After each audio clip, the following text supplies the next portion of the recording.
Yes. Welcome back to another episode of the FOH Podcast. We in the house. How's my people?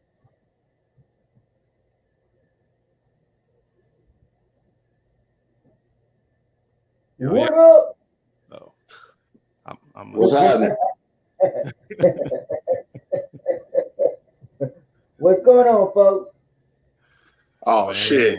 Another day, another quarter. You know what I'm saying? Taxes, child support, Donald Trump get about 15 cents.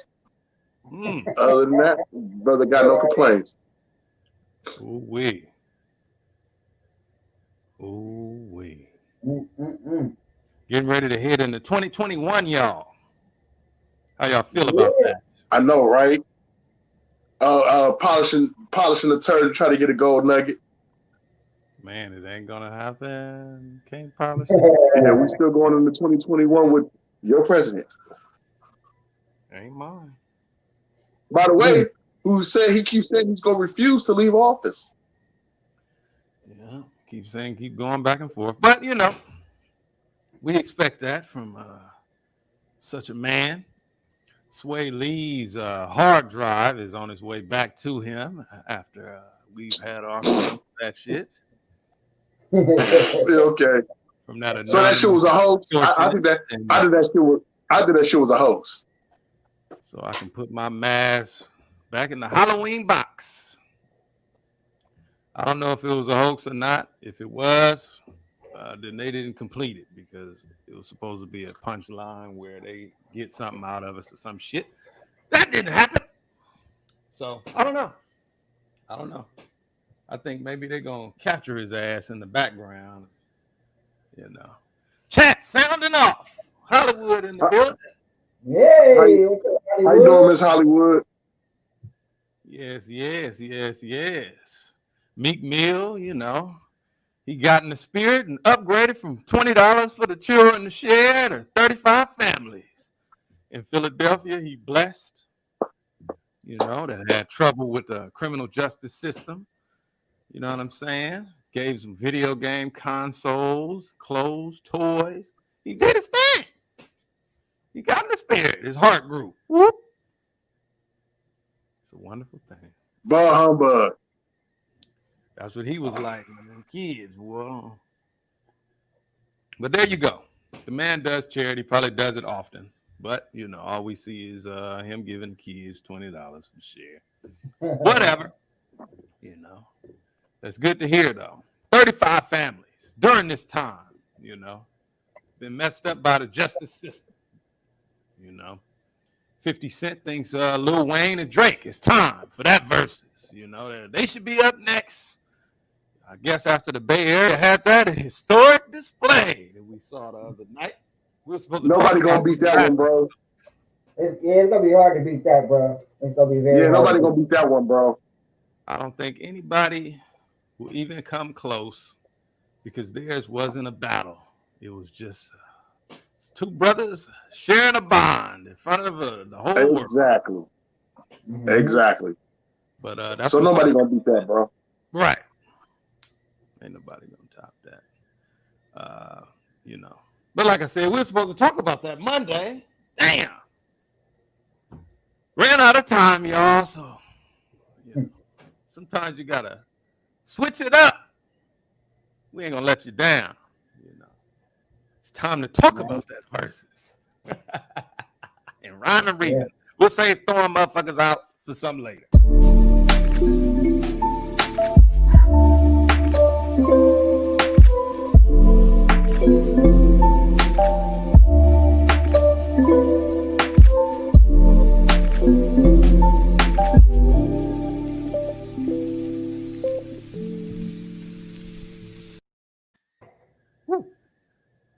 Woo-wee.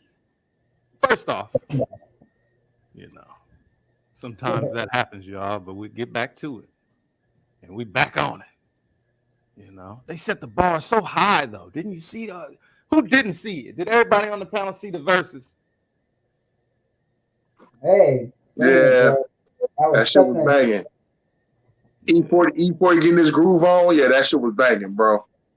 it was dope. It wasn't even a surprise to me. It was just something to experience and be a part of that history. Right. That shit was Entertainment. historical, bro. Those dudes, Entertainment. you know, Right. they performed classics. They set a dope ass example. You know what I mean? That was like Yeah. the big picture as brothers beyond blood. You know what I'm saying? Billboard had put up like a track list of everything that was happening, and they scored it. You know what I'm saying? Round for round, and they named E-40 the winner by 1 round. So had it gone another song, either way, it was going back and forth. Some of them were tied rounds. I checked it out, and I went back and I listened to those songs. You know what I'm saying? But like I said, in the end, the W goes to the Bay Area. Damn it! Yeah. There it is. There it is. A round of applause for those gentlemen. Okay. What y'all think, bruh? Honestly, I think they set the bar so high that nobody's going to touch it. And I'll give you a prime example. Jeezy, you know what I'm saying? The Jeezy verse, you know what I'm saying, with Gucci Mane, that was based off hate in my eyes. You see what I'm saying? And dissing each other. And, you know, even though they made amends at the end of the battle, it wasn't the same as E-40 and Too Short. The love was just all there. You know what I'm saying? They talked their shit about get my P code and I'm going to have to throw on the Oakland jacket. You know what I'm saying? But it was all love. And that's where it needs to be, honestly. I think all verses should be that love shown. You see what I'm saying? And it makes for a great, you know, it makes people want to watch it. Yeah. You know, so I thought that shit was dope. I didn't need to have a part 2. That'd be Blaze right there. That'd be blazing hot, bro. DJ, what'd you think about that verse? I mean, the shit was fire even when before they even stepped out there and the DJs was going back and forth with some classics. Man, classics, you know. I couldn't even start watching it, bro. I was just like, just bring on the show. I was like, come on, let's just do it, bro. And some of those, I mean, I grew up with Too Short, so yeah, man, there was some bangers. I had his underground tape before he even hit the scene. You know what I'm saying? Yeah. And it was just classic, and I loved it to death. So like said, the bar is way up there, but I don't know anybody that's gonna leap over there right now. Yeah. Exactly. Dopeness. I thought it was very, very special and original and different. It kind of represented exactly and personified the Bay as a whole in general. I love so much about it. Like, as far as like topping it, it's just, you can't top the standard, right? And I think that's what they just did. There was a lot of experimentation, you know, in verses. It was a lot of, let's see what y'all can do. And, you know, it went back and forth. It went from, you know, people saying different shit in the comments and going back and forth in their beefs and wars and stuff like that. And some of them, they've just been so different. And that's why I think this one kind of glued everything together and painted the picture kind of that we all wanted to see, you know. So you can't beat the standard, right? So in the future, like you were saying, Luck, you got this positivity coming out of it. So that should be the thing, right? It doesn't all have to just be fun, because they shit was fun. That was the thing too. Right. You know? They was doing a little bit of what we do on Firewater Fridays. You know what I'm saying? Yeah, they was lit. It was legitimately, they clowned. Like I said, you just watch some brotherhood, you know. But Yeah, positivity is the thing. DJ and Chop. right. One thing is they gave history. I mean, they gave a little bit, you know, where they came from. They've been told stories about, you know, what can happen in the industry. They just gave you the whole in and out of what was going on. You know what I'm saying? Yeah. So that was right on, spot on. It was special because it's like, with that as the standard, you start with the positivity. You could do a verses with like you know, like you were saying, Luck, instead of, even though Jeezy and Gucci, ultimately the point was for them to come together, right? But let's leave that to other shit. Let's make a show for that or something like that, or just leave that completely out of it. This, because this is, like I said, the standard.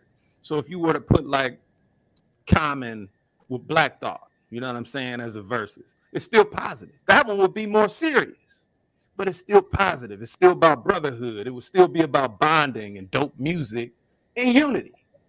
You know what I'm saying? So that to me is what it really should be about, not about bringing people together to make them battle each other while at the same time making them shake hands and do peace and, you know, keep that vibe at that level. Timberland and Swiss Beats.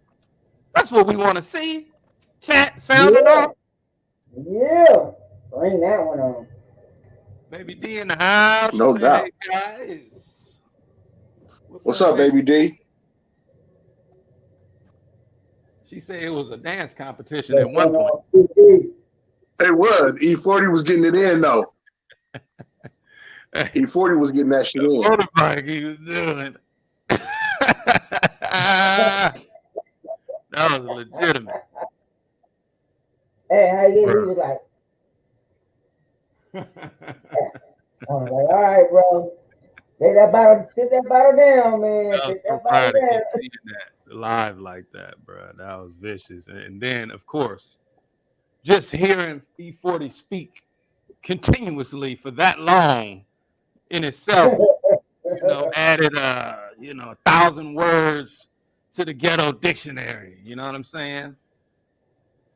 Ain't nobody ever heard E-40 talk that long. No doubt. Well, look, like I said, like E-40 said, since I've been a grasshopper, you know what I'm saying? You know, I've been listening to E-40 since I was a grasshopper. You know what I'm saying? Yay! The Bay Area did that, bro. Yeah, they did. I think they need to give me a standing ovation. They need a standing ovation for that, bro. Yes, sir.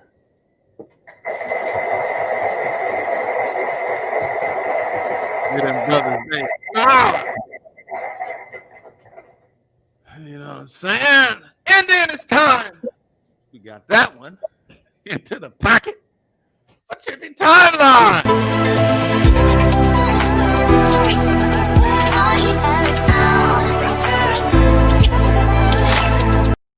Ooh wee.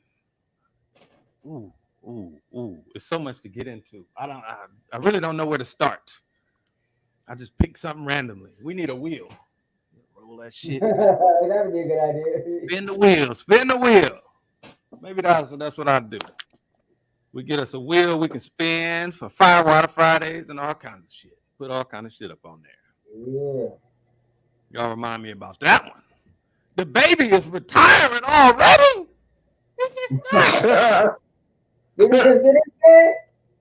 He probably like, shit, I done made my money. Nah, for real though. He's gonna focus more. I guess he might drop an album or two, but he's basically saying, you know, he did what he wanted to do, and now it's time to focus on his record label. That's what he want to do. You know, he said, you know, I won't be rapping 5 years from now. He said, you know, I'll be creating superstars. So maybe it was a little bit more to his Suge song.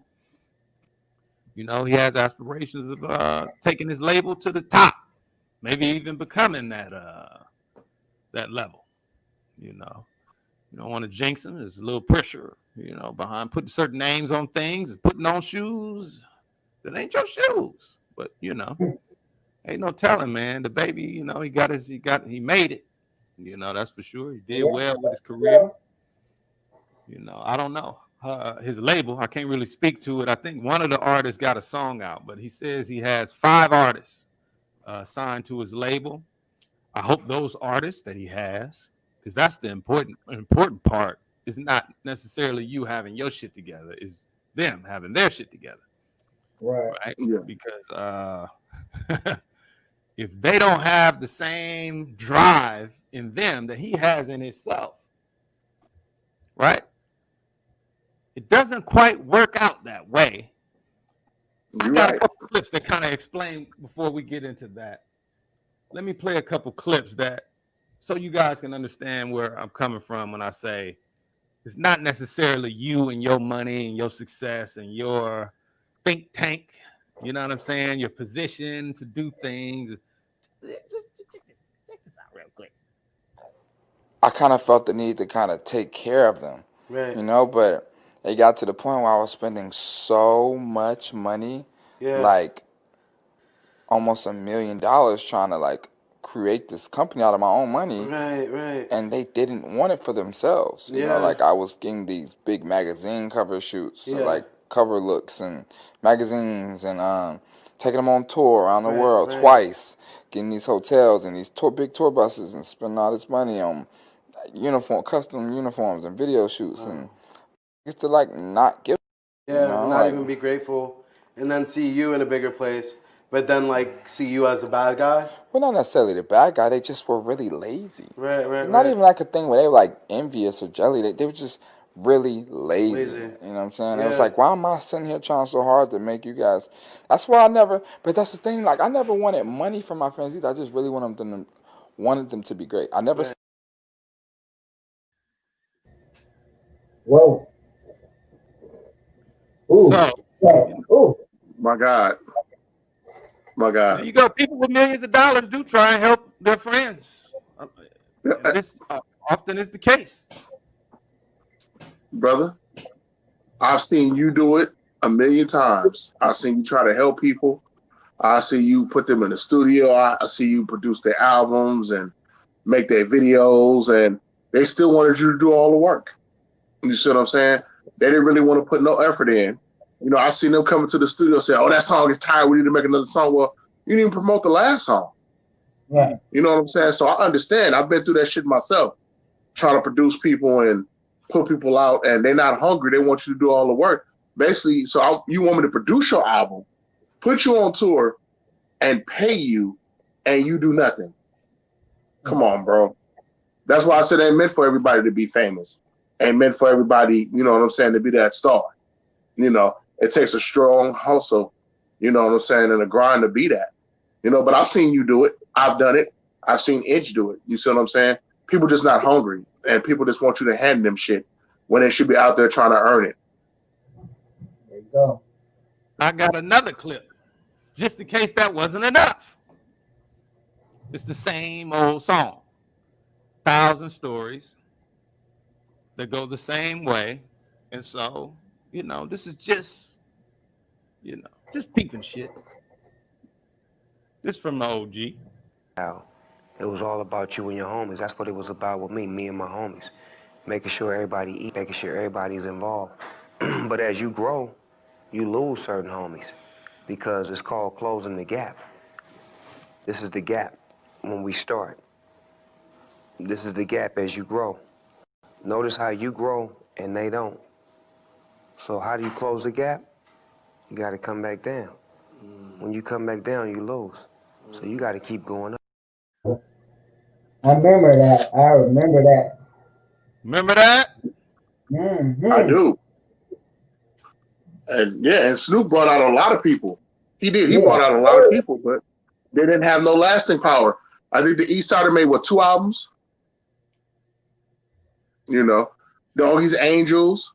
You know what I'm saying? All these groups that he brought out, and they probably did 1 album, and you never heard from them again. Yeah, I'll tell you one thing. That happens often. You know, so even exactly. Jay-Z So it does. had a team that he made it with, you know, all the way up, and still had to make separations. Exactly. So it doesn't surprise me at all. It doesn't surprise me, you know, and that's why a lot of people get signed to these labels and they get shelved or they get dropped. You see what I'm saying? And they, you know, a lot of these people say, "Oh, they shelved me." No, they shelved you because you was lazy. You didn't want to, you know. I've seen instances where people spent up their whole budget, not, you know, knowing that it's supposed to be for your album, for your video, and not supposed to be for $1 million mansions and cars and big ass chains and shit like that. But I just see people spend up, you know what I'm saying, all their front money you know, trying to live a lifestyle. And then when they run out of front money, they blame the label. You know what I'm saying? Don't want to do shit. Well, that's your fault. Not the label's fault, your fault. So I've seen it on both ends, bro.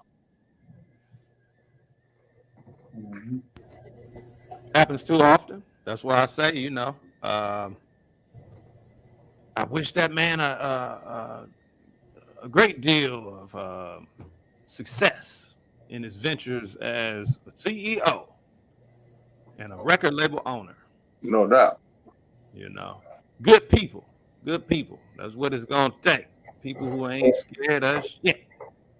Okay, gotta have the same drive. Or I used to say, gotta have more drive than me, because exactly, it's a little bit more difficult, believe it or not, when somebody else is doing the bulk of putting in the bulk of the effort and footwork. It's easier to get lazy that way. You need something to do, you know. It's one of the reasons why you saw like Tupac make so many songs, is because he wasn't behind the boards. Okay, he wasn't in the office building, you know, with the management and with the CEO trying to work deals. And, you know, don't get me wrong, he knew his business, but he spent his time like an artist, writing songs. That's it. Being in that studio, being in that booth and putting in that work, because, you know, and then on top of that, he doesn't make a great example for that, because he was also doing movies and writing scripts and books and all kinds of shit. So it's amazing that he was able to still put out so much fucking music. But yeah, man, it takes passion from all of these artists to have that successful record label. So that attributes a lot to Snoop Dogg and the Dog Pound and Dr. Dre and all that type of shit over there at Death Row to do what they did, and so young. You know what I'm saying? Right. Hell yeah. I agree. Special people, y'all. That's what it takes. More. No doubt. Trippy timeline.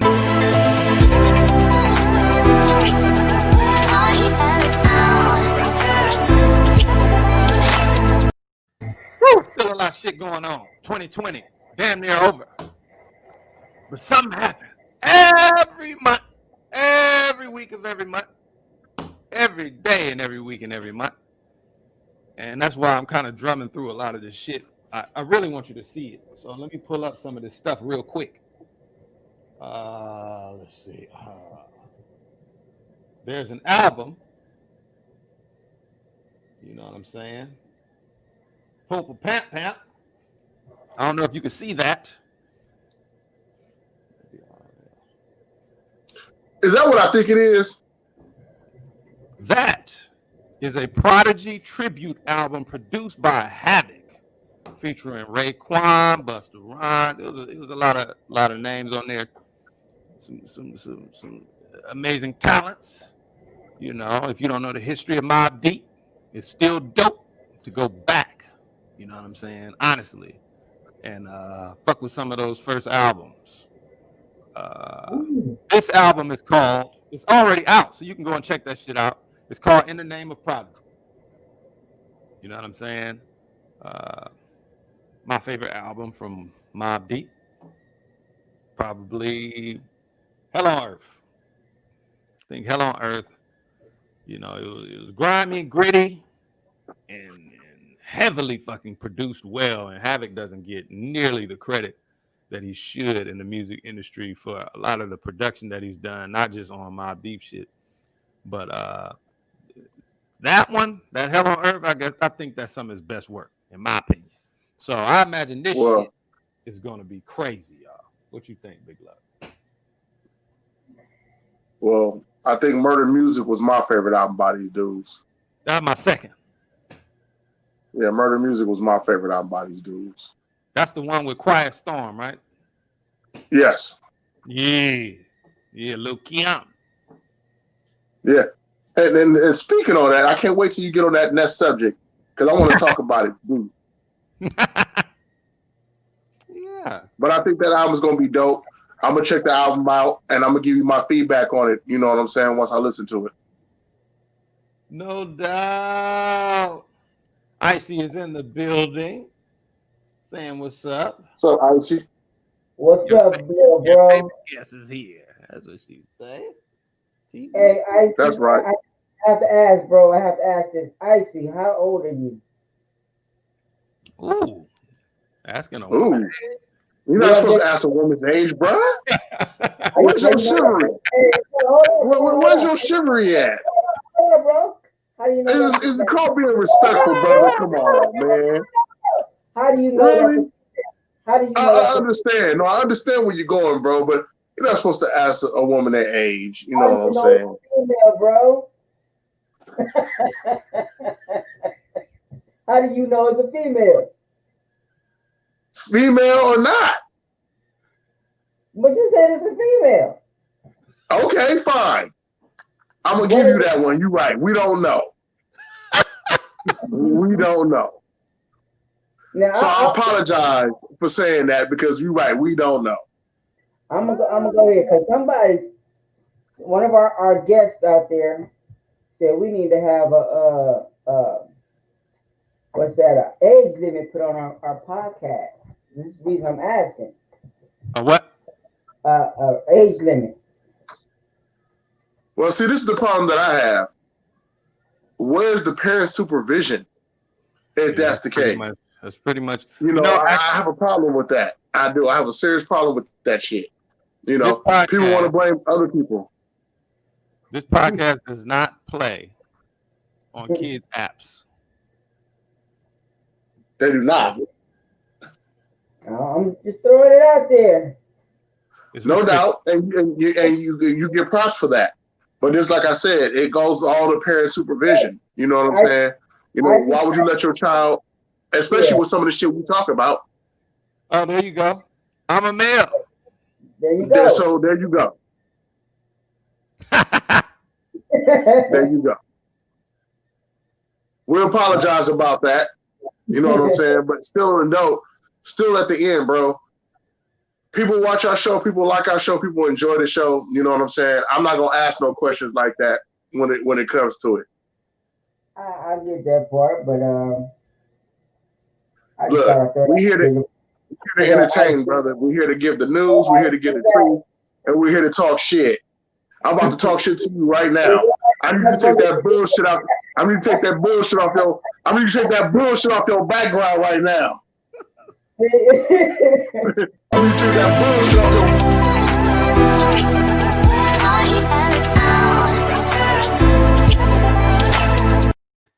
Oh, we're talking about the team. Don't hate.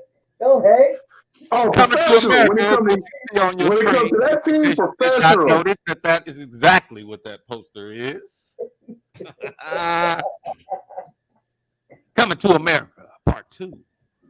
I can't wait to see that shit. I think that shit gonna be hilarious. Now it's funny because I was just talking about Mystical last week, was I not? And he was recently released from prison. They dropped all the charges, right? Yeah. And I said I can't wait until he drops some new music, and boom! Just the other day, Coming to America trailer dropped, and who did you hear in the music? Mr. Mystical. That's what I'm talking about. Look at that. Spoke him up. So, I mean, damn, the movie, though. Did y'all see the trailer? Yeah, I did. That shit was hilarious, bro. Bruh, everybody from the original is fucking back. You know, it looks like a classic already. Like, yeah, that shit is hilarious. Like every single fucking day. You know what I'm saying? I don't know how many years, just like I did with the first one. You know what I'm saying? Wesley Snipes was in there in the trailer. James Earl Jones, he got to be like 89, 90 years old. No, man, shoot. That man was around since Jesus. Yes. He's still that man got his first, that man, great man right there, got his first script on a stone tablet. People that works their job into their 90s. You know what I'm saying? Exactly. Special, bro. Tracy Morgan in there, Kiki Lane, Tiana Taylor. You know, yeah, it's gonna be a classic. It's some people in there, bruh. There was some people in there. What's homegirl name? She played Lisa McDowell, Sherry Headley, I think her name. Yeah. She back. They all look like they've been drinking from the fountain of youth. That's special effects and makeup, baby. Special effects and makeup. You gotta love it. You gotta love it. They look like they have been mummified since the first one and shit. They've been using that. They've been using that same shit that they used the McDonald's food to preserve it from going bad. Right, little titanium sprinkles.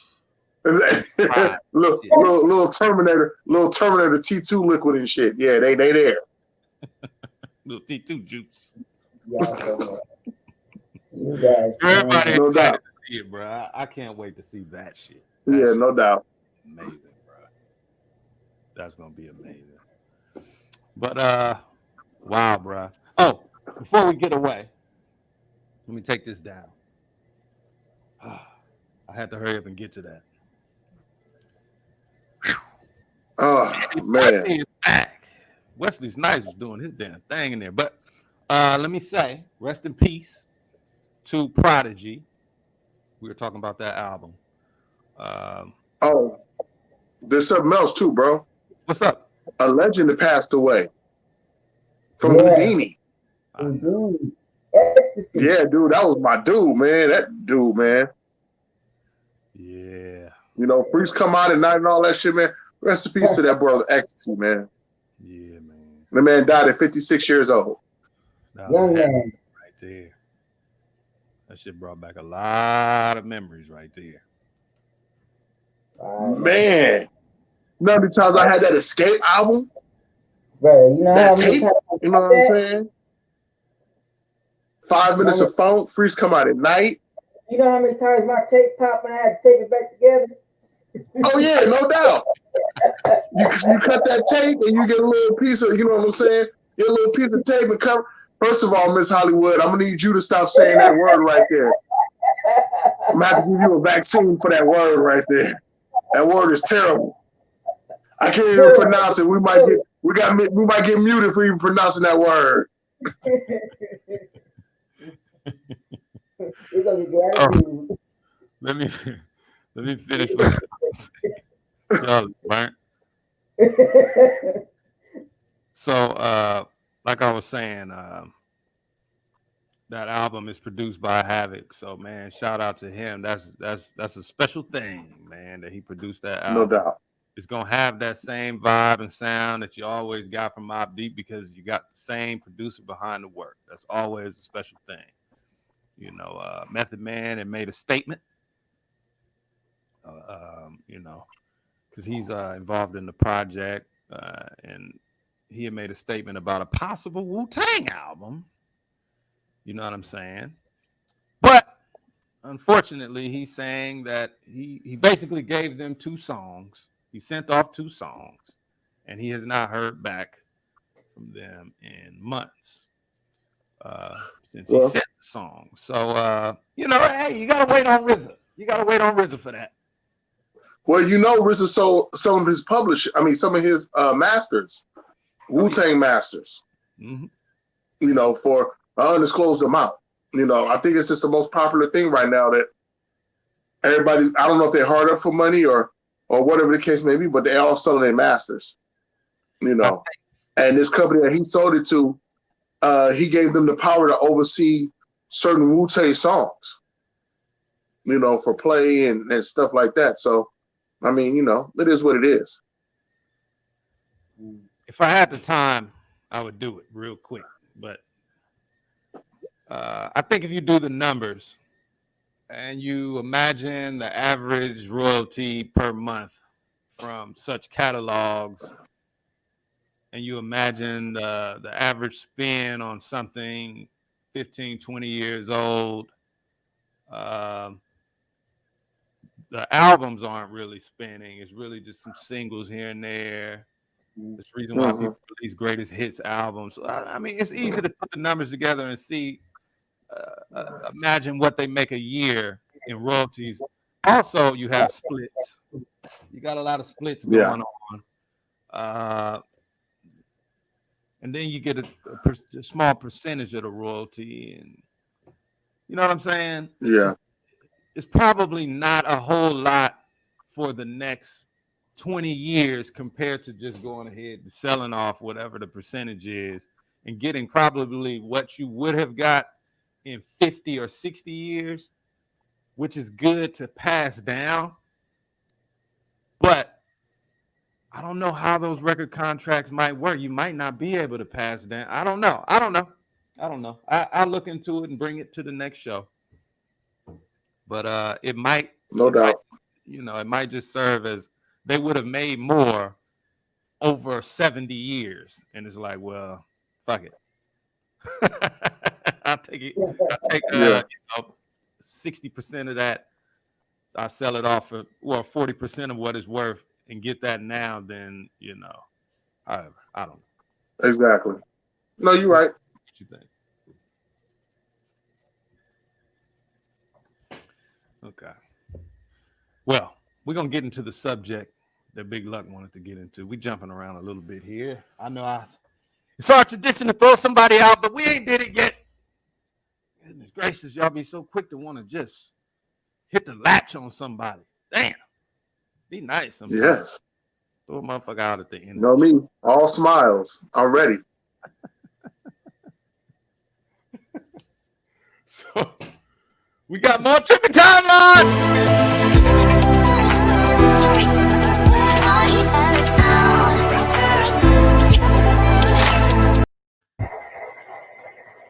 Megan Thee Stallion says, "What hate just comes from a place of insecurity, damn it."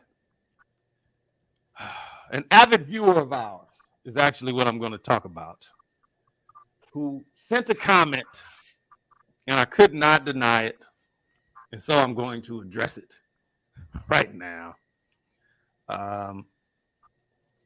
She made a statement about an episode where we spoke about women in plastic surgery.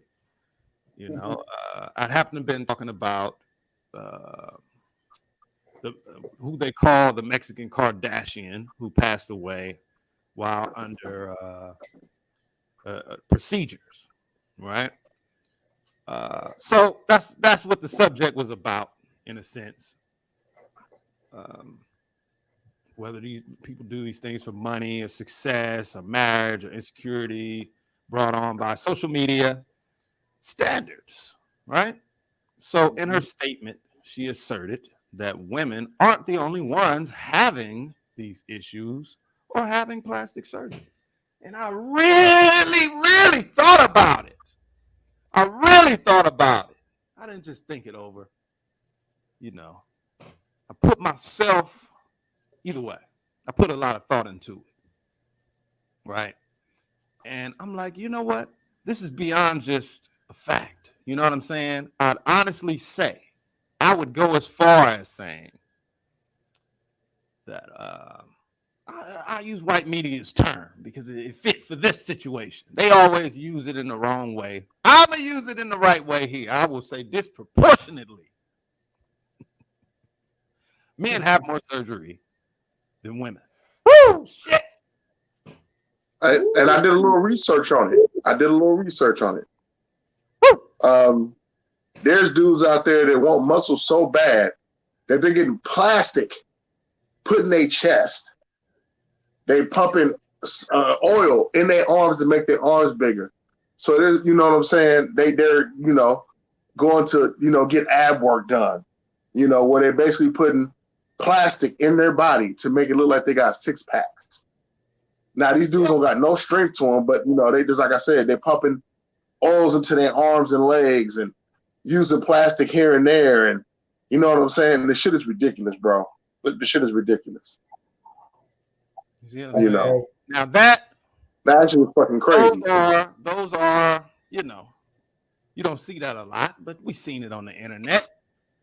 But when I say disproportionately, I mean a lot. a lot all the time. And like I said, I put a lot of thought into it. I really did. Okay? I really want to stress that. Hear me out. This goes out. Hold on. Let me check the chat because I'm waiting for her to chime in on this. She say, facts, Prophet. That's real talk. I'm barely getting started. I really want to talk about this for a moment. And then we're going to talk about it some more because Big Luck got something to say on another side of this one, too, with something else. So we're going to get there. Okay? No doubt. So, look, right? When I say disproportionately, more than women by sheer numbers in comparison, you know what I'm saying? Men out of the population of males in comparison to women out of the population of females. Classification, okay? We about to get into classifications a little bit, right? There are so many men having these different kinds of surgeries, as we talked about with women, only in the last episode, that there's also several other classifications, right? Where many men have become women. Nobody even thinks about that. That's a lot of people in the world. I'm talking about on Earth. There are a lot of transgender people, and nobody ever thinks about that classification either. You can't just leave people out. You're right. Right? You're right. That's something that we don't often talk about, is men's role in modifications, whether we do it for health, women, class, same things we talked about, right? There's deeper things. Now, that's why I said I really thought about it, but we kind of stayed on the surface where it was about, like I said, insecurity or success. It's done all the time. Big Luck was talking about muscles. You also talk about, people who are extremely into sports and so on. I mean, it goes very deep. And even beyond that, there's a lot more to that entire subject matter where we obsess as men with looking good. You don't really think about it that way. But we also spend thousands and thousands of dollars a year on, many of us, shoes and jewelry and accessories and designer shades. And, how much you think men spend on cars just in general? We can define it as thicker than, material when men work on hot rods or, drift cars, all kinds of shit. We build stadiums. You know what I'm saying? It's deep. We spend trillions of dollars, right, on things that a lot of it stems from insecurities and securities. But we don't talk about that part. So I wanted to shout you out, Baby D. She said, No doubt. Salute to Baby D. Thinking that shit. Yes. And you said top 7 surgical procedures done for men. Liposuction. What the hell? Right. All right. Gynecomastia. Blepharoplasty. Hair transplant. Rhinoplasty. Dermal fillers. Neurotoxin injections. It's along with, that's what I said. I put hella thought into it, and I just wanted to throw that out there, and we will save that subject, for another time. But I just wanted to touch on that and make sure that our viewers recognize that their opinions matter a great deal to us at the FOH Podcast. They're always welcome. Damn it. So, what y'all think about that? Facts. Very deep, bro. Yeah, we don't think about it. You know. But, you know, it's all material obsessions, you know. Like I said, you know, we love motorcycles and shit. We got clubs for it. You know what I'm saying? Getting fit, playing sports in the dome with 10 million people watching. You know, 6 million of them men. The other 10 million, you know what I'm saying? Women. Huh? We like to be watched, you know what I mean, by women as you do your 360-degree reverse backwards fucking slam dunk on a motherfucker damn near from the free throw line with your tongue out. We guilty. It's all relative, y'all. Guilty. We guilty. I don't know what you're talking about. I'm innocent. How the hell would you do a smooth ass layup? Why are you doing it like that? Mm-hmm.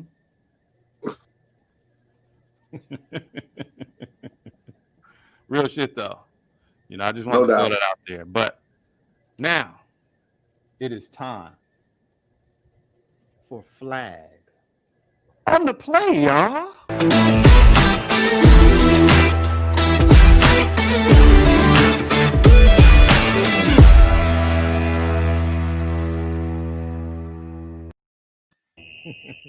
Now we're gonna talk some more about some shit like this. I like this kind of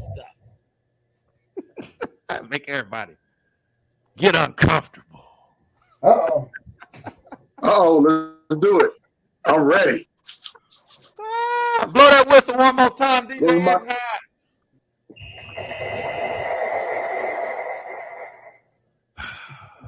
When men publicly speak. No, I'm sorry. When men go after pleasure publicly, it's congratulated in all facets. Your 2-year-old can walk over to a girl and, you know, drink the water, you know, look at her in the eye when he's drinking his water. You go, oh, look at that. Look at it. Making eye contact. It's congratulated. All the way up to the, you know, the dude with the, you got 20 girls and half of them know about the other one. You get congratulated. Oh, man, I don't know how you do it. Yeah. Pat on the back. When women publicly seek pleasure, it's distasteful. We're going to talk about it. Can we talk about that? Yeah, we can talk about that ignorant shit. That shit was very ignorant. Right. My God. We got to talk about this shit. I want the chat to sound off. We need to hear y'all voices. Right. Well, let's do it. I just want to get to the subject. You know, I don't make the decisions. I just talk about them. Right?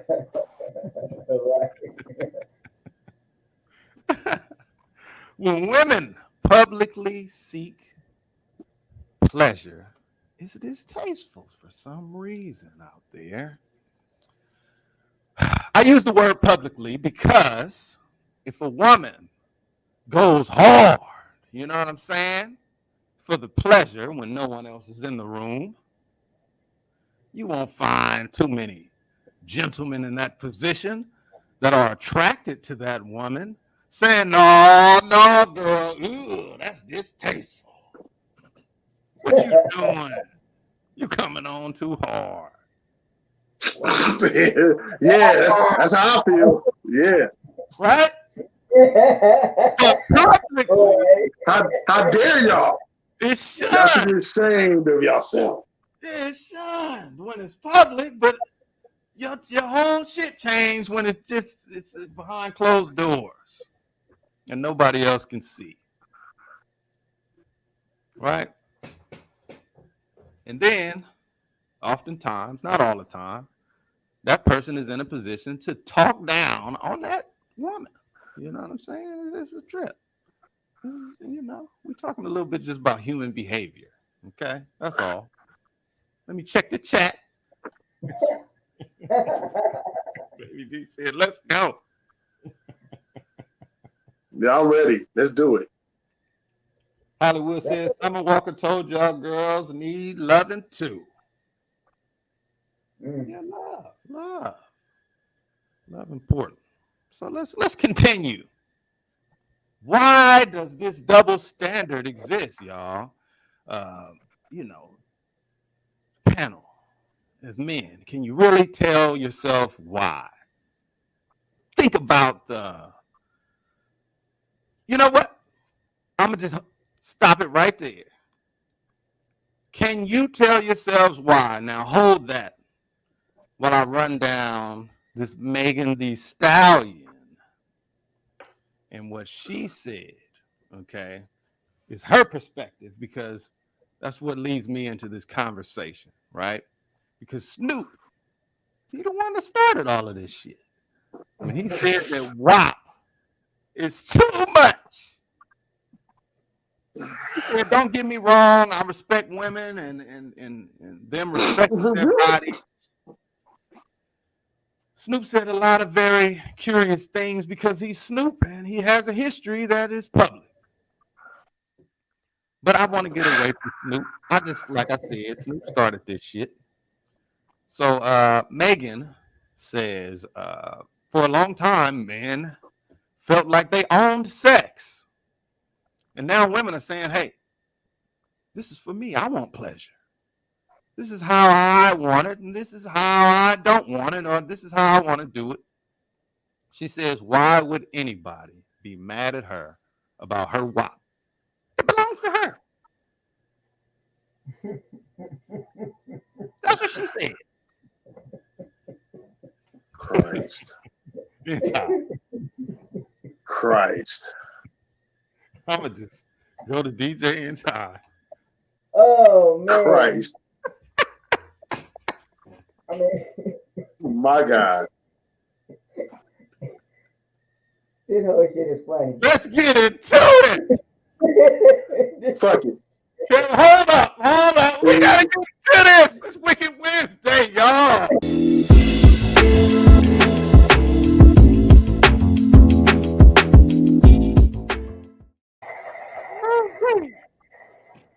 And we come back to DJ and Ty in the hot seat.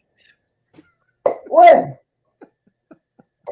We have been. Why is this a double standard, and how in the hell do men explain the reason behind this shit? I can't explain the double standard, but my thing is, women of this era is more outspoken, more outgoing than eras back in the day. I mean, people in general are outspoken. So, and as far as the sex thing is concerned, it's out there. I mean, it's in your face on TV, it's on your face in the commercials. So, I mean, people gonna do what they want to do. But with Snoop saying what he said, bruh, my woman can come up to me or if I'm, when I'm single or whatever, if I'm with somebody, my woman better be forward with me. That's all I'm saying. She better be forward with me. Come on, if this is what you want to do, let's do it. But even in Snoop's songs, Snoop was saying what he wanted to do to women. So, I mean, how he liked it, how he wanted. So, why complain about the way women of today want it? You know what I'm saying? I'm all for big love. On that same note, can you tell me? Yeah, hell yeah, I'm about to go ham. As a man, Nigga. can you tell yourself why there's a double standard for why a man can publicly seek pleasure and is congratulatory, and a woman, for her, it would be distasteful? Okay, I'm finna go there. First of all, the way they was raised. 2, ignorance. You know what I'm saying? Because like you're right, it's okay for me to sleep with 80,000 women, but if the woman sleep with 8 men, she's considered a hoe. Guess what? At the end of the fucking day, you don't have the right to judge nobody for what they do, especially if you're the one who's doing the same exact shit. Snoop, you make a lot of great music, but when it ain't no fun, because I can't have none, you can't do that, bro. You can't judge somebody and you've been throwing stones for years. You see what I'm saying? You can't do no shit like that, bro. That's that woman, that's her choice. You see what I'm saying? But you looking down on her because you saying it's inappropriate or not tasteful. Well, bro, come on, bro. I got your album cover, bro. I just got through bumping your songs today. G's up, holes down, and all that shit, bro. You can't do it. You see what I'm saying? Especially in these days and times. So as far as that double standard shit, bro, they can get the balls on that. If she want to go out there and do that, that's her business. That's her choice. If she's making money by doing that, that's her and her choice. You see what I'm saying? The same thing with albums. It's okay for Too Short to say it all on his album, Freaky Tales and all that shit. You see what I'm saying? And when women spoke out about that shit, they just told him to shut the fuck up. You see what I'm saying? Same with Snoop. Purpose for a man, purpose for a woman. It's all about purpose. Rodney Hilson says in the chat, men are whoremongers. Women are whores if sex is out of control.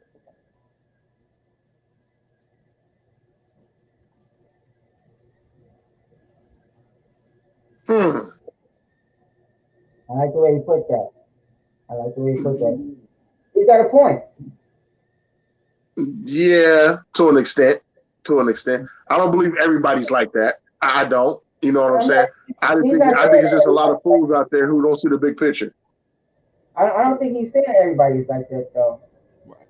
Without purpose, we have no direction. That's what Rodney Hilton is saying. I agree. This is the reason why I wanted to keep the subject matter as simple as leaving Snoop Dogg out of it. Human beings are imperfect. We can't just take that and run the subject on that. The subject is simply why a man congratulated when publicly seeking pleasure, and when a woman grabs the microphone and says that she want to rub her stuff up against your nose, you know. Why is it a double standard?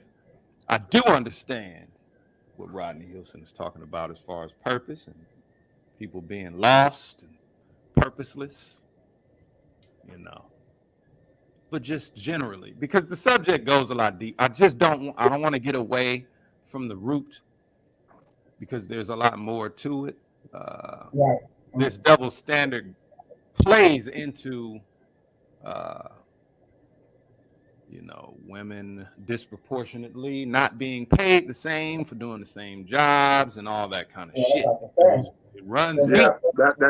That's facts. Deep. Now, had the subject just been, why does this man make less than this one man make more than this woman that does the same job?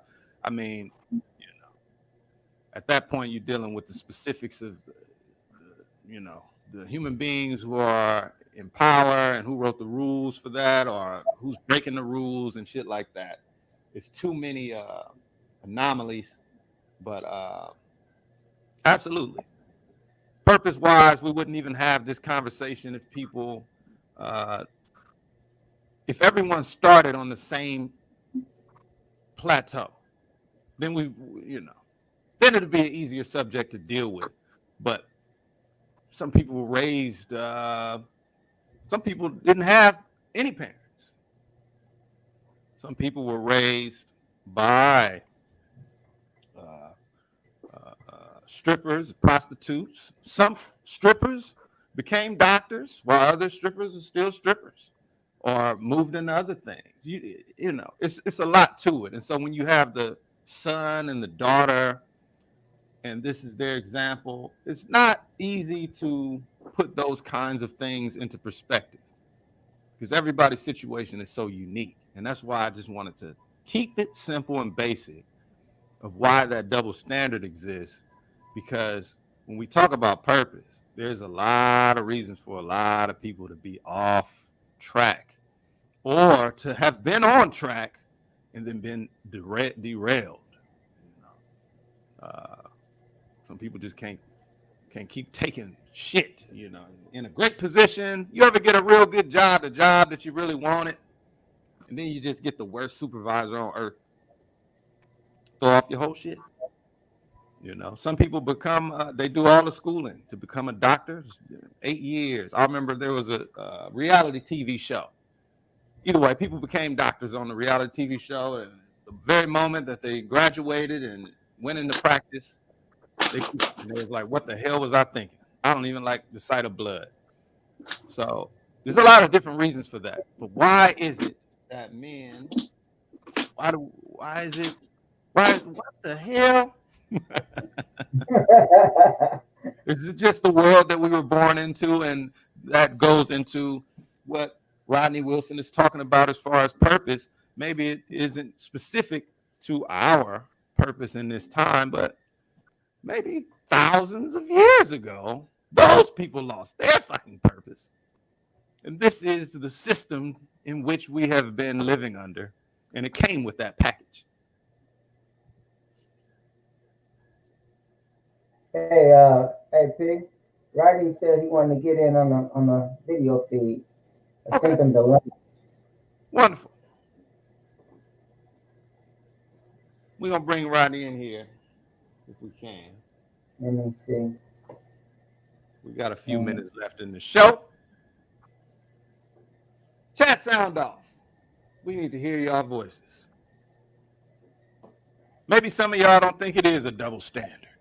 Maybe some of y'all feel like this is, you know, like I said, this subject goes in a million different directions. Exactly. Rodney, check your Facebook page or your message box.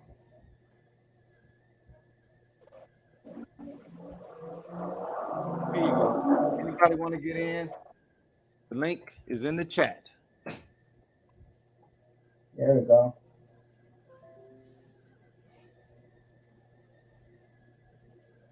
So while we wait for that moment, I'll hit y'all with another quick flag on the play if I can get a whistle. Famous Dex, famous Dex, famous Dex.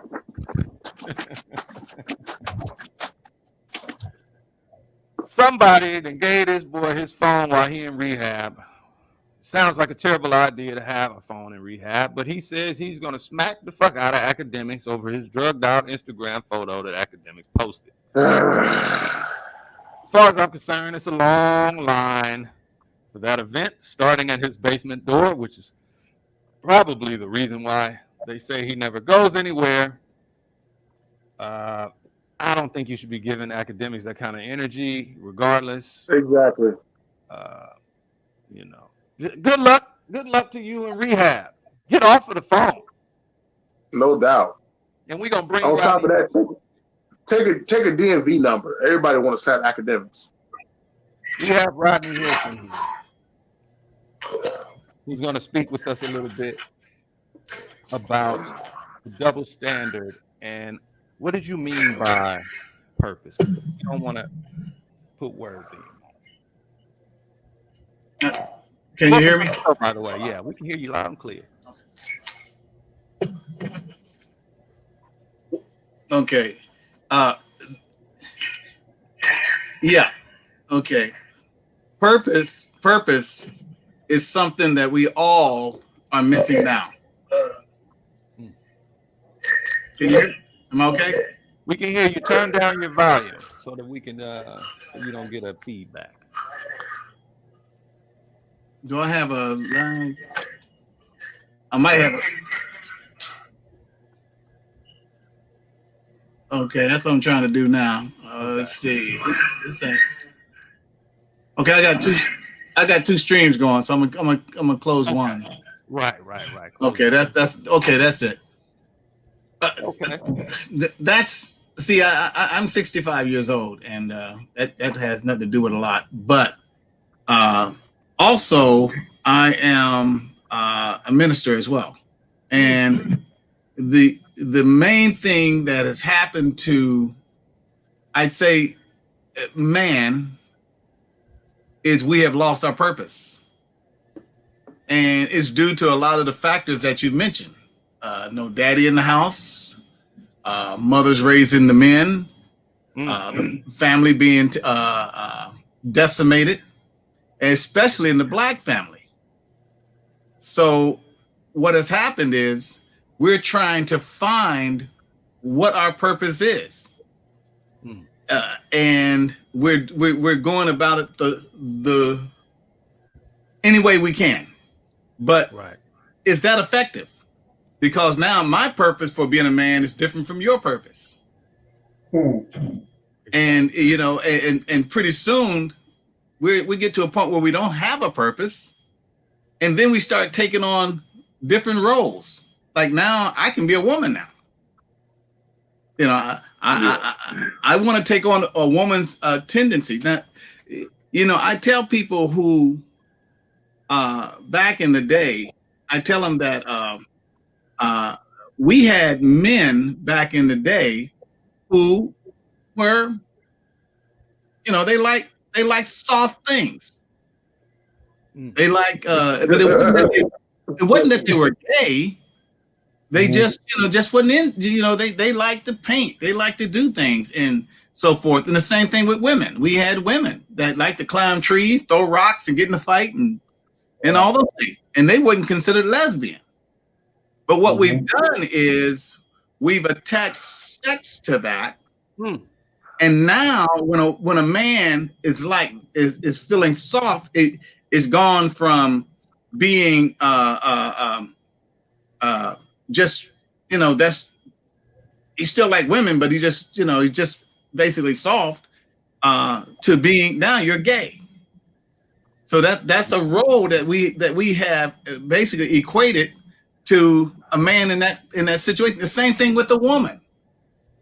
I knew of many women who were of such a nature of tomboy, and they're all married. And it wasn't about wanting to be with another woman. It was, hey, they like to get grease on the hands. They like to get underneath the car with you and all that kind of stuff. But anyway, what has happened is now I'll ask you this. Okay. What is the purpose of a man? Not a woman, a man. Whoa. Man. Ooh, Whoa. Exactly. Yeah. This is exactly what I wanted to find this. I found my purpose. We're about to bring him back to the show. Let me ask you this. What's the purpose of a woman? Because there's a difference. These ideologies, right? Okay, whose ideology? The ones that exist today, right? Okay. There are ideologies that no longer exist. I mean, that's my point. If we have no point of reference to draw from, we just throw, you know. So I'll give you a scenario. There was a guy that had a driving down the country road, and he saw this big barn, and he saw all these bullseyes, and these arrows was dead center of every bullseye. The guy was shooting, you know. And he came up to the farmer. He said, "Man, you guys got to be the best shot in the world. I mean, because you hit everyone dead center." He said, "Yeah." He said, "Well, how you do it?" He said, "What I do, I take the arrow, I aim at the wall and shoot it, and then I walk up and put a bullseye around it." Wow. Okay. That's what we're doing. Wow. We're shooting things, and then we walk and say, okay, I'll make that This is exactly what I want to get at. Yeah. Right? To answer your question. Go ahead. When we're talking about purpose. Yes. We're talking about, first of all, being able to be in position, right? To accept the Yes. A man has a position. What's the position of the man then? Before we get there. It's okay. It's all right. It's all right. Yes. I said the starting point would have to be equal for everyone. At some point in time, there was peace. Okay. Yes. Once there was war and peace was broken, now you have people who do not have time, right? Or are not in a position to even decide these things and whether or not they matter when it comes to purpose is like a luxury for a lot of people. Some people just have survival. So we're all just shooting in the dark and putting bullseyes around it. You have, say, are on an island, right? Nobody goes there. Nobody has been there in thousands of years. They know nothing about the way that we live on the main or on other islands. Gotcha. Right? What is their standard? Without influence, they don't have this survival. Well, here's what they'll have though. Okay. They'll have what's evident. And the man would look down and say, hey, I got something that she don't have. And the woman looked down and said, hey, I got something that he doesn't have. But can a woman take what she has? Yeah, but the first thing, so the man wants to find out what's the purpose of what he has on his body. Can that woman take what she has and go around the island to everyone who has the opposite of what she has without carrying some kind of social, right? Social negative. Well, here's the other part. Every place has rules. Every place. You go any place in the world. For instance, if you go to a certain Muslim country, I forget which one it is, but if you go to shake with the left hand, it's an insult. Right. If you do this, it's an insult. There's a reason, right, for every one of those rules and laws being created by some individual through his own experience. Right. Now, before we go to the experiences, like I said, we have to have a starting point. Yeah. The starting point is most men are masculine, dominant. Most women, except basically this new thing that's going on, women are trying to become more masculine, are basically feminine and less dominant. So now the man is automatically, his purpose is, I'm the ruler. You also have dominant women, right? Very few. Dominant women such as Venus or Serena. You know, I used to go up. I'm in Los Angeles, and I used to go up here to what's called what's the park? Western and we just call it. It's called Maggie Hathaway now. It's called something. Okay. Western. Anyway, and I went to the pool, and all these women in there swimming, and this one girl came in there. I mean, she was masculine, not masculine. She was strong, and she was very well in shape. Right. And she had this conversation with these other women, and I happened to be in the conversation, and she said, I met this guy that is very small, and we went into his house, and he said, I'm not letting you out. She said, I can get out this house. And she said, that little guy, now as strong as she was, she said, that little guy held her down. and was trying to do whatever he could to her.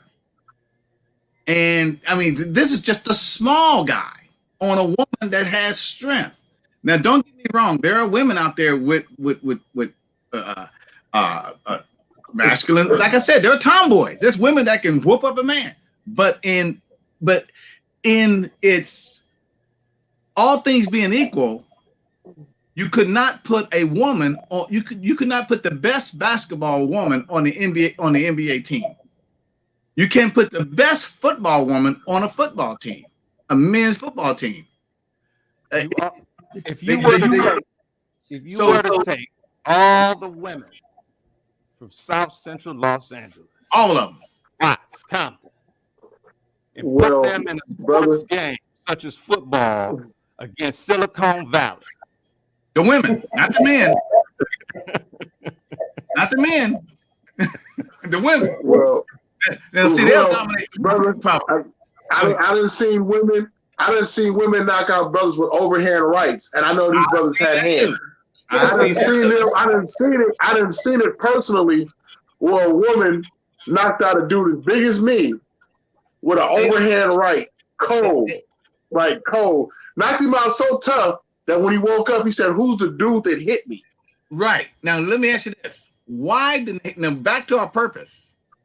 Why do men, right now with us, why are we looking at that as strange and not normal? Because it's not normal for a woman to do that. But a woman can do it. But see, when we find somebody that can do it, we put a circle around and say, ha ha. Aha. See, they can do it too, but it's not a normal situation.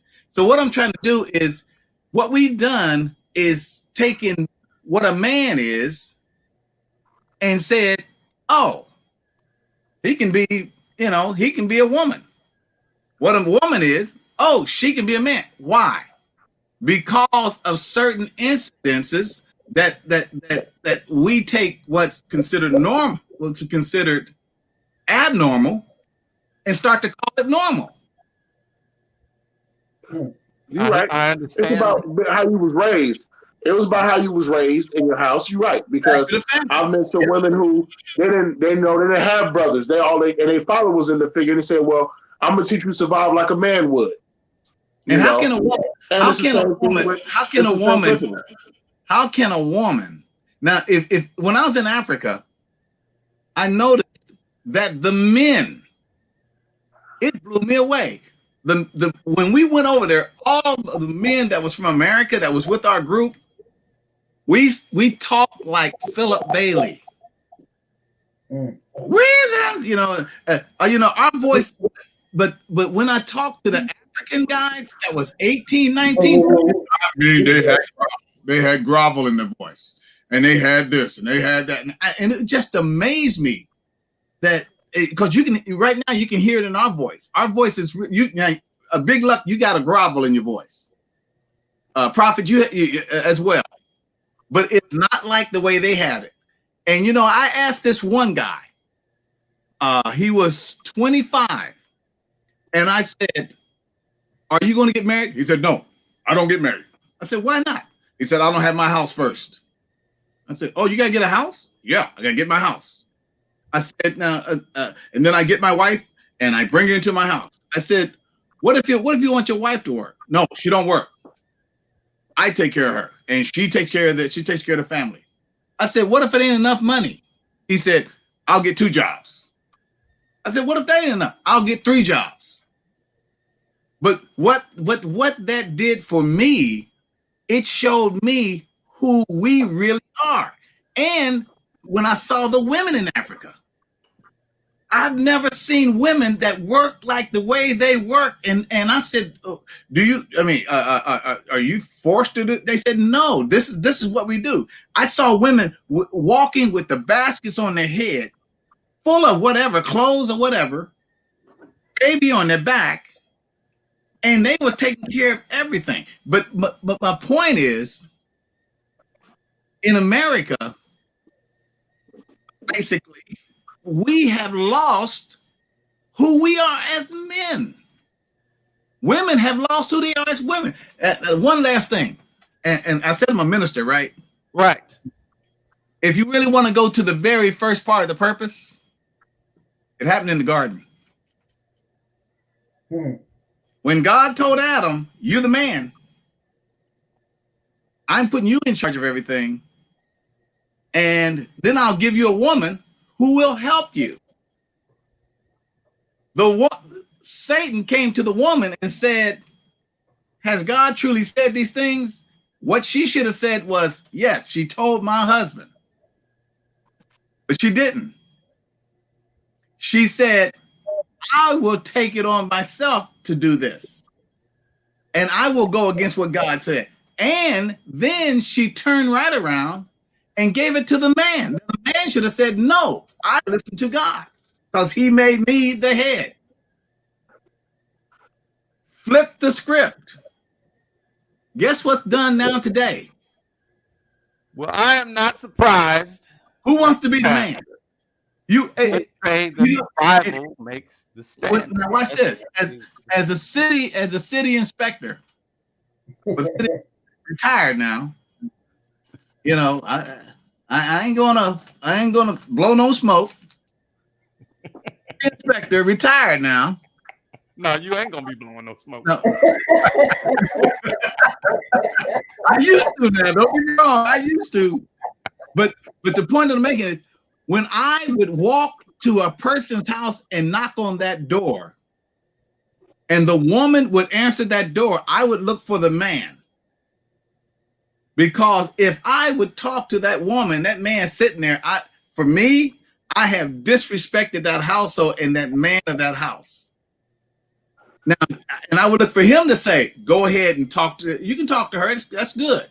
But it's first of all, it's giving him respect. But nowadays, you walk into most people's house. Go ahead. Now we hear you.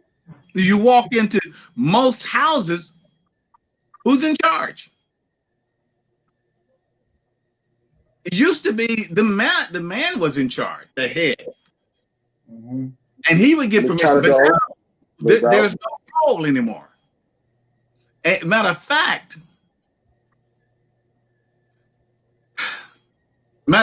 we are. We've gone. I'll give you one. I have to give you this other point of reference. Let me ask you this. We listen. Do you have a fence around your house?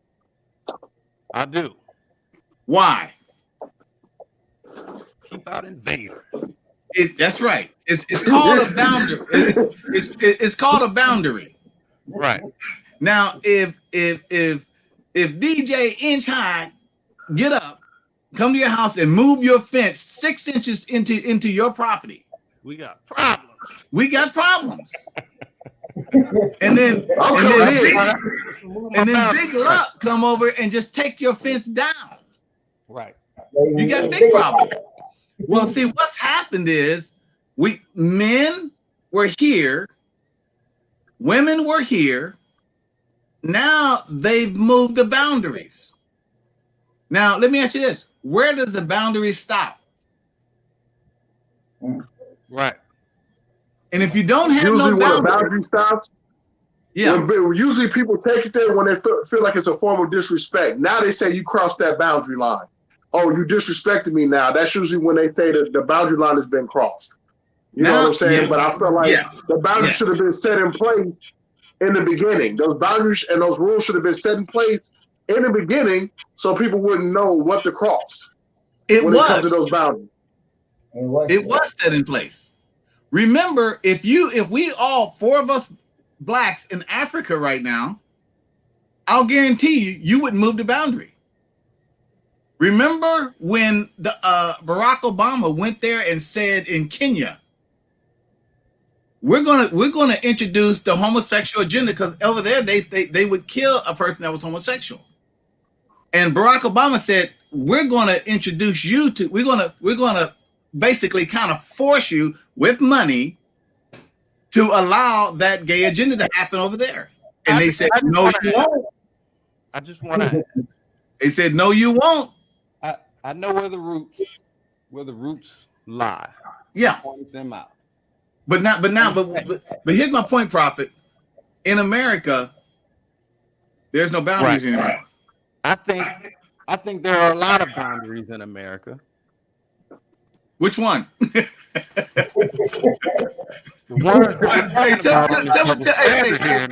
Prophet, tell me what I can't do. There's a lot you cannot do. You can no longer go to the military. Oh, yes, I can. I was in the service too. Let me say my sexual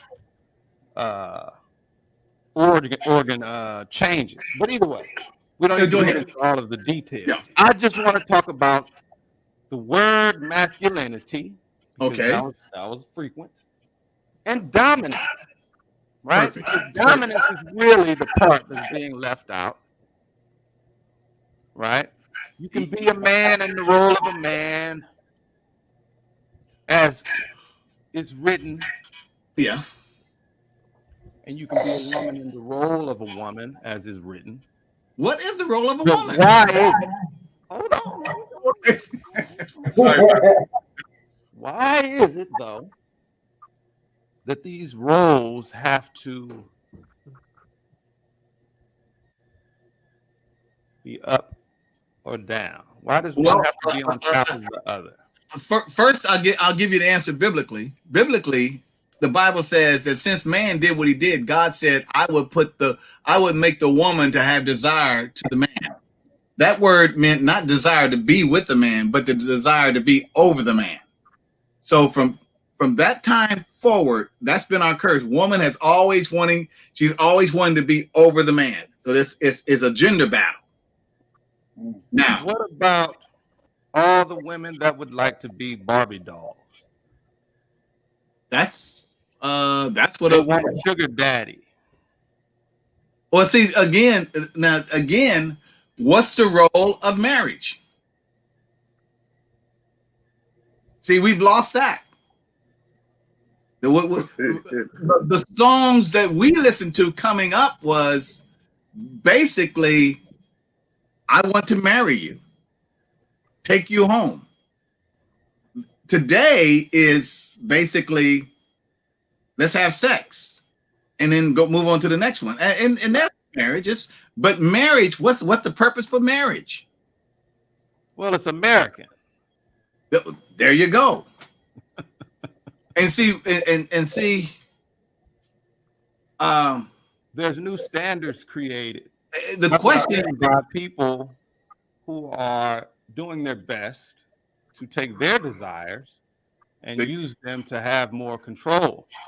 Yeah, that word dominance again, and that's the reason why I say, like, a lot of this deals with someone's insecurity. Yeah, we have no security. Right? We have no security. Having control. That's what it's really about, is control, right? Yes. Control and see, it's funny you say that, because why do we fear the woman having power? Well, I put it this way. The woman, let me ask you this. Who is the one that basically deals with the children? The woman. The woman.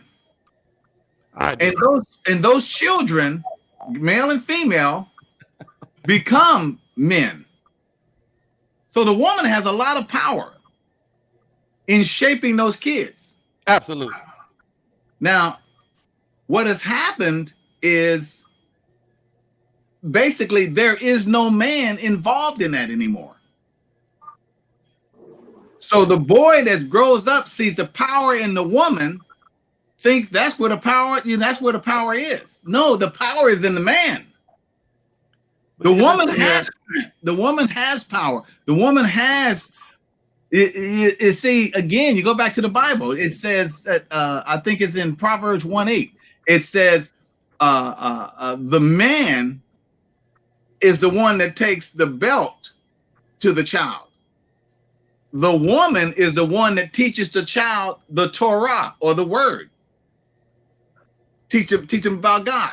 And before that child gets to church, that child has gone through the mother's teaching, the mother's upbringing.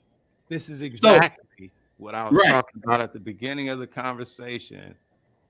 And that's why I said, what about everyone who does not have the same starting point for that to work? They have you. Okay. Well, see there, and then you go. See, I'm finna go there for you, brother, and let you know before we have to get off this line. No problem. I grew up in foster care and on the streets. I grew up totally different than anybody in this panel. You see what I'm saying? And I had to basically raise myself. So the teachings that I had was from different father figures that I met on the streets. I had to teach myself morals, values, and the rules on how to survive. So when you talk about purpose, my purpose was to survive. I didn't care about birthdays. I didn't care about Christmases. I didn't care about Thanksgiving. None of that. It was the purpose of surviving so I can get here and teach what I've been through. Now, I have a son, and I instill these things in him because I don't want him to go through the things that I went through. You know what I'm saying? And out of all the people that I met in my lifetime in these foster homes and in the streets, I'm one of the rare survivors to this point. So by the grace of God and going through some rough times, my purpose was different. But my purpose was to prove everybody wrong. And I liked how you put that. You said my purpose. You didn't say the purpose, because we all have a commonality. When all men get together in one room, there's a common thing there. Period. No matter what we're thinking, how we're thinking, wherever we raise, whatever, but there's a commonality of what we have. Now, one woman walks in that room, everything changes. Okay, but now back to our purpose. I like you when you said that, my purpose. And see, that's why when I gave that example of the guy shooting the arrow on the wall and drawing a bullseye around it, because everybody has their own preconceived ideas of how things should be. That's what I mean. So, that's the reason why I say a lot of it, we're talking about, how do we get back to the root? We're talking about strength and dominance, and we're leaving out a very important word: survival. Because when I look at say the Ray Charles story with his mother doing everything that he James did, Brown, same thing. Be able to, James Brown. I mean, we're talking about moving about the world blind. And starting from nothing, right? And having a mother that was strong enough to do that. We leave out a lot of these equations. Weakness. Why weren't these men where they were supposed to be? I'll tell you why. Back in the 60s, most people I knew, now there were certain families that didn't have a father in it, but most families had Mr. Cook and Mrs. Cook, Mr. Wilson and Miss Wilson. Same thing with us, large families. Right. But now when it comes to us as blacks, there was a discrimination thing going on. And we wanted equal opportunity. So what white supremacist type people that took off the hood and the cover and all that and put ties on, they said, well, here's what we'll do. I won't hire Prophet. I'll hire his wife. I won't hire Big Luck. I'll hire his wife. That's true. That happened. And I'll give her as much money as I give him. I remember going into the banks where the banks were all basically men tellers. Then all of a sudden they became women because they had to hire for minorities. So guess who became the minority? The white woman and if they had to pick in a black family, it'd be the black woman.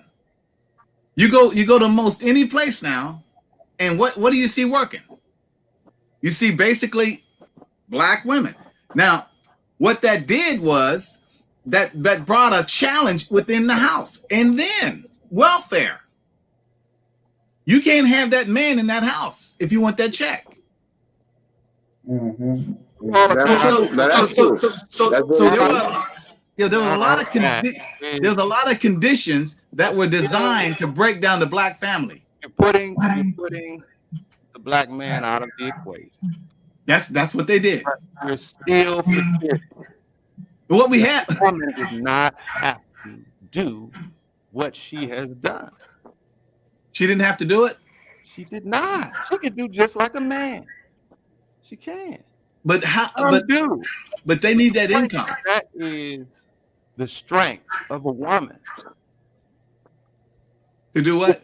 It's a very big deal, and nobody talks about it because it goes back to dealing with a male dominance psychology beyond, to me, the roles that we are supposed to play.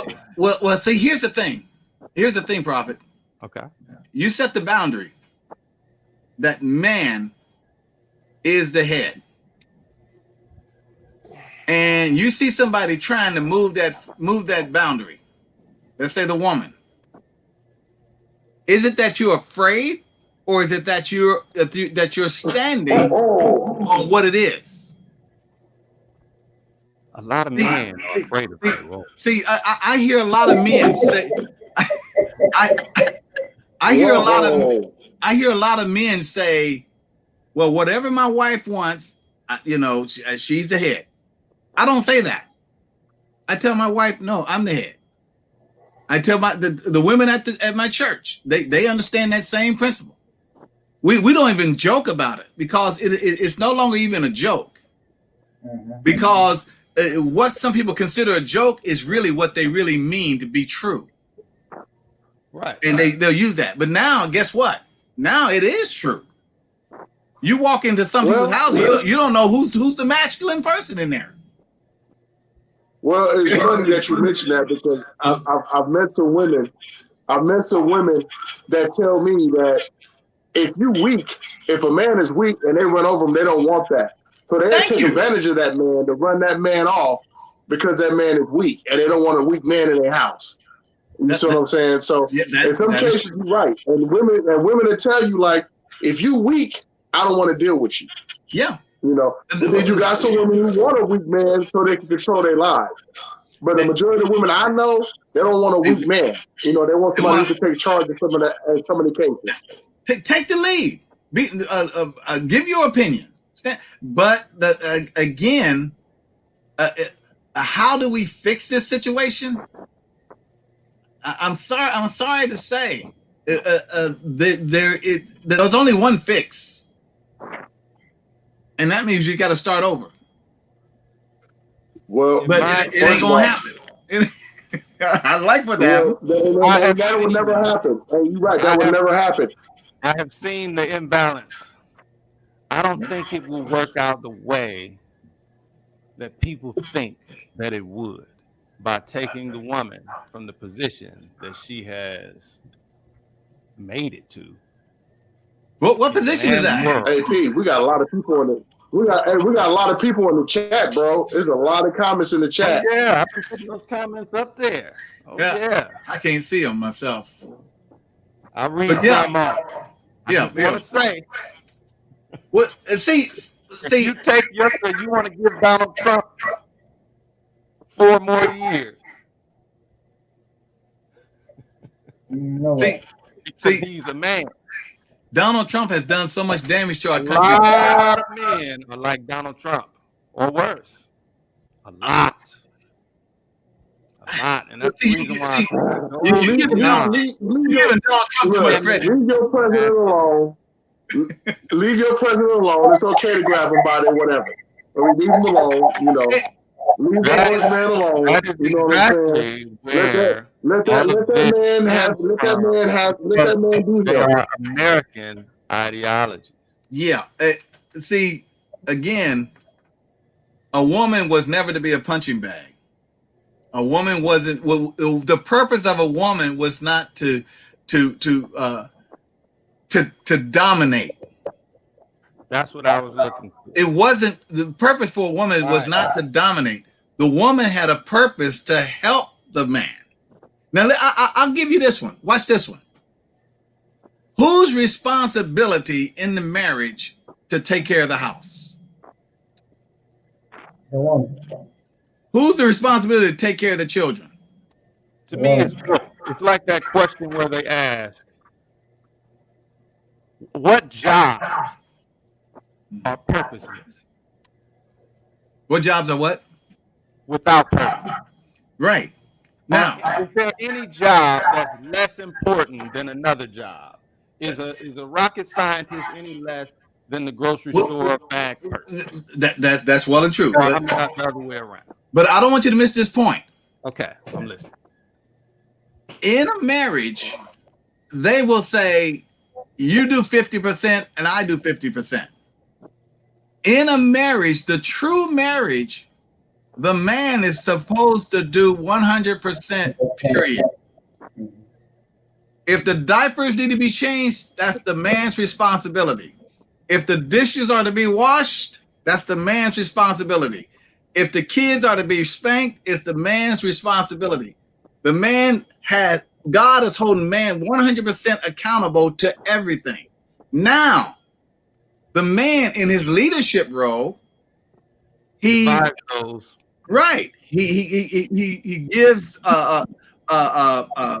he says, okay, honey, you got the dishes. But if she don't do them, whose responsibility is to do them? His responsibility. Because see, he's the one that delegates all the responsibility, but and he sees it as carried out. If somebody doesn't do it, the woman is the neck of the man. Yes, very good. And see, but what we've done is we basically left our purpose as the leader and become like you said, a force, dominant. I like what the Bible says. It says, love your wives as Christ loved the church. When has Christ been beaten up on the church? When would he strike the church? He wouldn't. So this is the reason why, under today's circumstances, like you said, ultimately everything would have to just start all over again, right? Because otherwise, what you have is chaos. Often left with all the roles, the 100%. Well, guess what? They're doing it now, pretty much. They don't need a man. You heard women say, "I don't need a man." Yeah, that happens. And to me, that's ludicrous. Because a man needs a woman just like a woman needs a man. But for the women, who needed a man and were left by that man, that man. And you know what we have disproportionately today in our community, right? So should we be surprised? Right. Now, I'll put it like this: new roles that women are taking on, and also wanting equal pay because there's nothing wrong with equal pay. Taking on the same roles that a man would, and why would they not be paid? And there is nothing wrong with none of that. Right. But what I'm talking about, the purpose of their of their anatomy, of their biological structure, of their makeup. But see, now we're dabbling in that. Remember, you were saying all the false things men are putting on and women putting on. We're drawing another bullseye, and I said, I'm gonna make myself a man. I'm gonna make myself a woman. Right. And therefore, I don't want to lose my train of thought. It was something else you had mentioned. I lost it. The woman, it just slipped my mind. Has something to do with responsibility. The woman in the role of the man because the man is absent. Wasn't about that? Well, that's another whole different subject. But I mean, it's the same subject, but it's just a little different. In other words, in order for us to get back, a marriage should never be 50-50 because they are not roommates. But everyone should play their position. That is true. Everyone should play their position. But in the biological structure, if somebody breaks in that house, that man should be the one to step up and go stop that. Just by the bulletproof shield, not a plan. Huh? I was playing, brother. I'll say no. You know what I'm saying? You can go out there wait a minute. Now the husband can delegate and say, "Hey, honey, you go take care of that." You know, but go ahead and let's go out there and take a quick look. Yeah, you know. But see, the woman has all the capabilities. See, a woman can do everything a man can do. But is that their purpose? Right. And that's exactly what we're getting at here. See, we never said they couldn't do things. Because some women can do things even better than men in certain cases. To get to the purpose. Here's my point. Okay. In relationship, a woman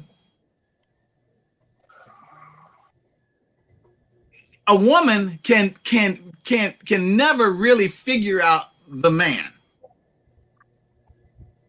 They think they do. Then they find out the man got 3 or 4 other women on the side. No, I'm just kidding. No, you know, but not talking, you're right. And vice versa.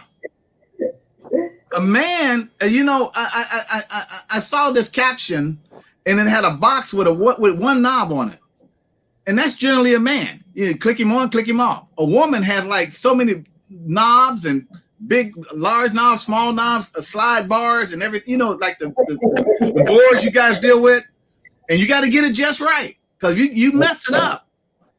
Something ain't gonna happen tonight. Call that emotional intelligence. Yeah. Now, but see, that is what makes a marriage work because it's creative. And I told women this. I heard this one woman say, "Well, this woman knows what I like, and she treats me right." I said, "There's no mystery in that because I know what a man likes. You know, hey, leave me alone. Let me watch a football game. You know, hey, let's hit it and quit it or whatever." But a woman knows exactly what another woman, so there's no mystery in that. And guess what you get? You don't get a positive. Okay. If you have a battery and you have 2 positives, that car ain't gonna start. 2 negatives, that car is not gonna start. But if you get 1 of each, now you have life. You have a spontaneous spark. But what we're trying to do today is a man is trying to get the spark from another man. There is no spark. There's no creativity. He knows what you like. This, you know. Go ahead. What are you gonna say, Big Luck? Like you said, he made Adam and Eve, not Adam and Steve. You're right. Right. You're right. But we're saying, how do you call a battery with 2 negative posts normal? It's not. It doesn't work. I don't care what battery you use. It's got to have a positive. I'm trying to find a battery around here. I got batteries everywhere. Have a positive and a negative. Once again, we're talking about purpose, right? And that's the purpose. What's the purpose for the battery? Of the battery, right?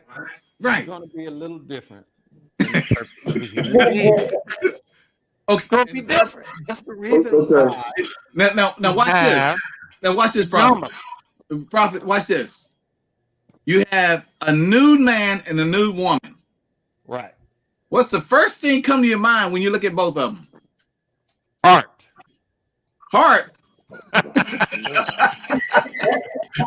Now watch this. First thing a man is going to do is check, because we're going to size up the man. And then we probably look down and see if we match up or whatever. And then he's going to look at the woman. Now, what's the difference between the size of a woman and a woman standing next to each other? They're naked. They're nude. What's the difference in the size of down there? The size? The size down there. I don't think I'm getting your question. Okay, what's the size of a woman's vagina versus another woman's vagina? Oh, You don't penetrate. You just look at them. What's the size? I think it comes down more to. Now watch this. Now you got two men. Are they matching? Nope. I don't know. I didn't look. Now watch this. Watch this. Why does a man have more of a problem with a woman committing adultery with him with another man than a man would with a man committing adultery? And I'll put it like this. I've heard men say this. They found their woman and heard that she had a relationship. The first concern was he bigger than me? Mm. Because that makes a difference now. Right. Now with the woman, what's the difference? Yeah. I don't know. That's why I said that I can't speak to that. Because I'm gonna tell you why. That perspective. After you've had sex with a woman, and a week later, it's back to the same size. It contracts. Okay. Hey, excuse me, brother. Contract. Hey, sorry to interrupt y'all, but Yeah. I have to be out. You know what I'm saying? Y'all have a good night. You know what I'm saying? I'll talk to y'all later. So, All right, big luck. Okay, big luck. I All right, appreciate it, please. man. No doubt, no doubt. Okay. So I don't want to be long this. So my point is this: there's a difference. Absolutely. And what we've done is we they don't even want the word female anymore. I've heard. Yeah. I've read. Go ahead. All I was saying is we're talking about a time, right? Mm-hmm. Before now. And that yeah. But now what do we do? You wouldn't have, like I said, the same starting point for everyone. And so you're going to have different outcomes because survival comes first, right? And not only that, but like I said, now you have people in roles that aren't customary. Mm-hmm. And since they've taken on these roles, would like to be respected in the same vein. Everyone should be respected. So, but now is respected and acceptance the same thing? I guess acceptance is more personal. Yeah. Like private. I don't think anyone should have to think any type of way. Thank you. But everyone deserves respect. Absolutely. And see, that's where I have difficulty with anybody trying to put down anybody that's gay or lesbian or drunkard or or use profanity or Right. Everyone deserves respect, and I'm a minister, but the point is, each person has to come to their own understanding that they need to make a change, whatever change that is. But now I can still say it's wrong. but I shouldn't disrespect anybody. Right. You know, if a person needs a glass of water, I give them a glass of water. You know, person's a bank robber. Hey, you know, well, I accept you being a bank robber. No, I don't accept it, but I respect you. You know, you still, you know, you're a person. You know. Understood. So we thank you. I appreciate it, Mr. Rodney Hilson, Pastor. Yeah. Pastor. Well, if you want to have me on any other time, let me know. I'll give you a call. You go ahead, John, what you say? Come in anytime. You back. Yeah. We think there will be a lot of conversations coming from this episode that we're gonna need to continue and touch the basis a little bit more on purpose, because I know that's like big. we said many times in this conversation, it could go a lot of different directions, but I like to get to the root. So I'm glad that you were able to kind of broaden that for us on that subject. Yeah. And quiet as it's kept, everybody wants that purpose. They want it. That's the goal. But we've been so far, and I like what Big Luck said. It's survival. I think you said it too as well. Yeah. And everybody's doing whatever they can to keep some sense of semblance of their reality. You know, I can't get a man, but I'll go get a woman. I can't get a woman, but I get a man.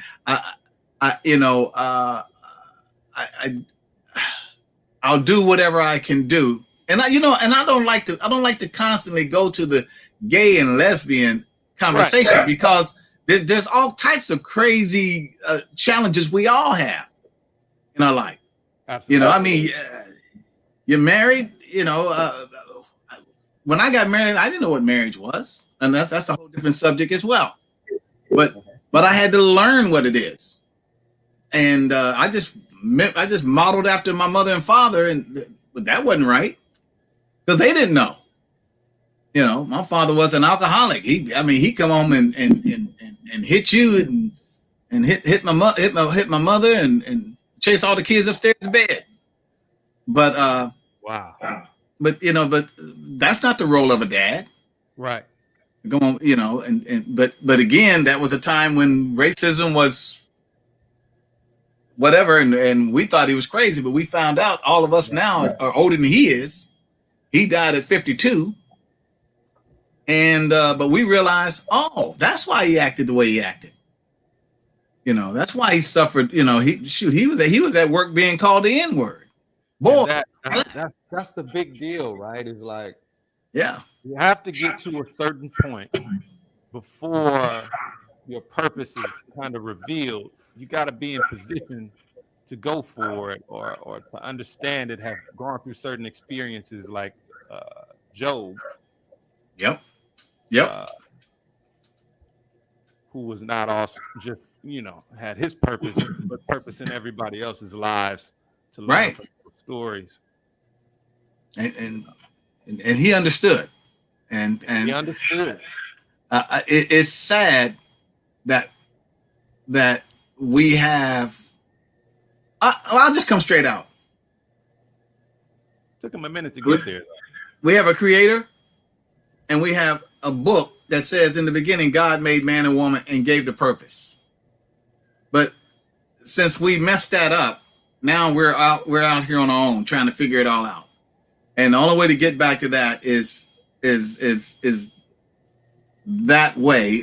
We can write all the books we want, but again, it's another man who's saying, this is my frame of thinking, and he puts the arrow right into the middle of that bullseye. Right. But that's his. So we need to find out what the creator wants. And we'll leave it at that. All right. I appreciate you guys having me. I wish I could have seen the comments, but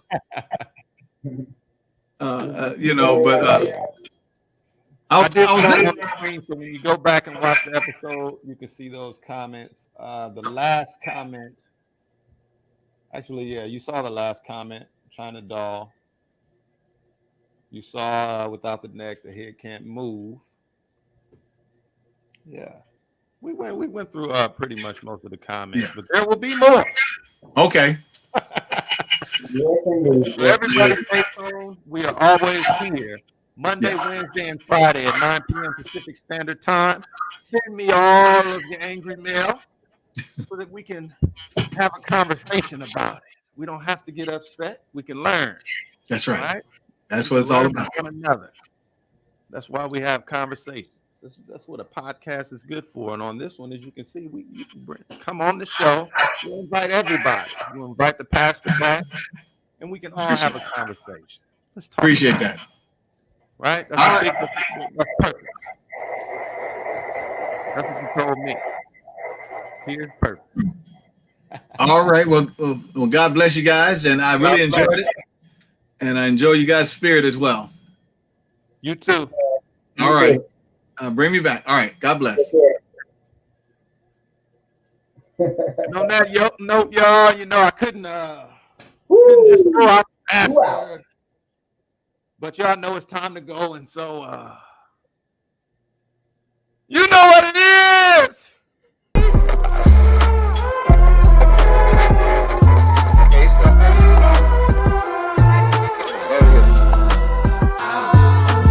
Fuck out of here. Peace. Yeah.